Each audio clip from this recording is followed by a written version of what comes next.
Le prince Harry a été critiqué pour ses récents commentaires sur les démissions bénéficiant à la santé mentale, ce qui a incité un commentateur royal à affirmer que le duc n'est pas qualifié pour commenter la question.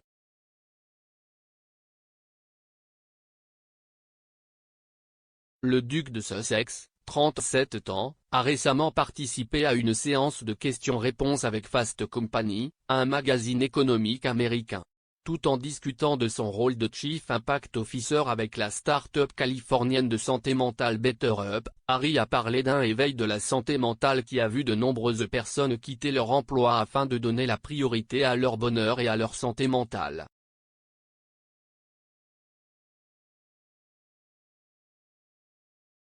Au cours de l'entretien, qui a été publié lundi, le duc a évoqué le nombre croissant de démissions observées à la suite de la pandémie de Covid-19.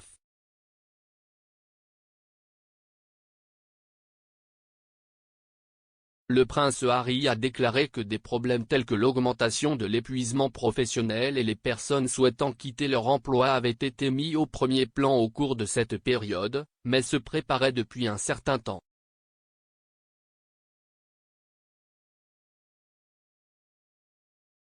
Il a ajouté, « Nous ne sommes qu'au début de l'éveil de la santé mentale.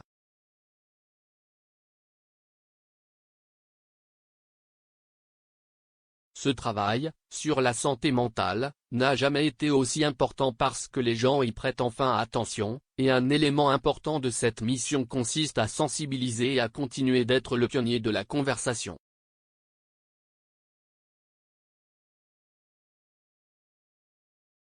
À de nombreuses reprises dans le passé, le duc a parlé de ses propres problèmes de santé mentale, en particulier de l'impact de la mort tragique et soudaine de sa mère, la princesse Diana.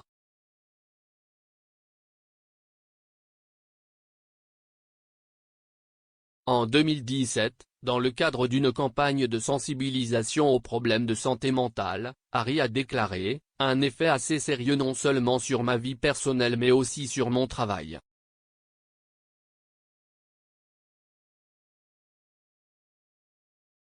Il a ajouté « Je pensais que penser à elle allait seulement me rendre triste et ne pas la ramener. »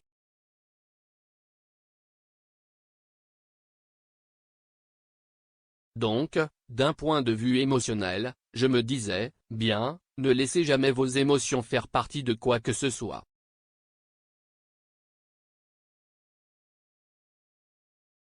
Il a également parlé de la mort de sa mère plus tôt cette année, dans le cadre d'une série documentaire sur la santé mentale intitulée The Me You Can't See qu'il a produite avec l'animatrice de chat américaine Oprah Winfrey.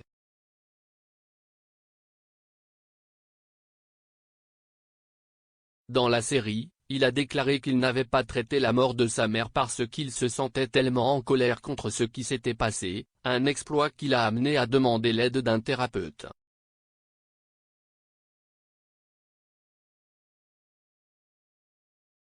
Alors qu'Harry a reçu de nombreux éloges pour sa campagne de santé mentale, un commentateur royal s'est déchaîné contre le duc après sa récente interview.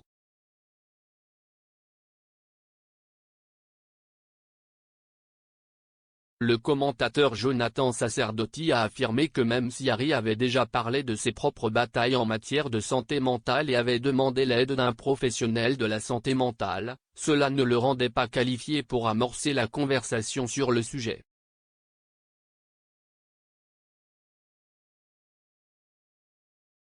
Monsieur Sacerdoti a déclaré à Express.co.uk, il parle de l'éveil de la santé mentale comme si la santé mentale et la psychologie étaient en quelque sorte de nouvelles découvertes.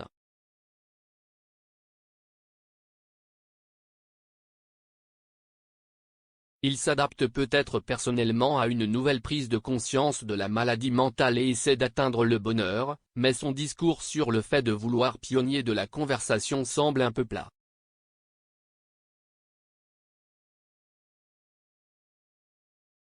Pour autant que je sache, il n'est pas qualifié ou formé dans le domaine de la psychologie ou de la psychothérapie.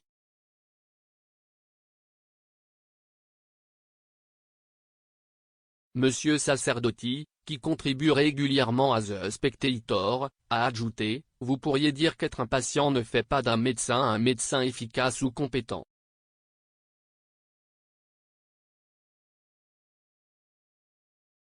Harry et son épouse Meghan avaient également précédemment déclaré que leur santé mentale était l'une des principales raisons de leur éloignement de la famille royale.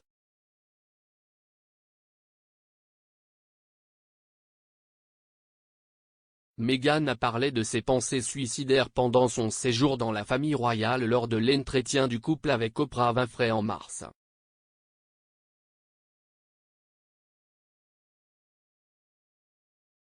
Elle a déclaré, « Écoutez, j'avais vraiment honte de le dire à l'époque et honte de devoir l'admettre à Harry en particulier, parce que je sais combien de pertes il a subi, mais je savais que si je ne le disais pas, alors je le ferais.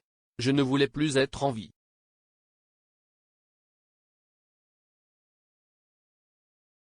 Après avoir quitté leurs fonctions au début de l'année dernière, le couple a déménagé en Californie où ils mènent un style de vie financièrement indépendant, avec leurs 2 enfants, Lily-Beth, 6 mois, et Archie, 2.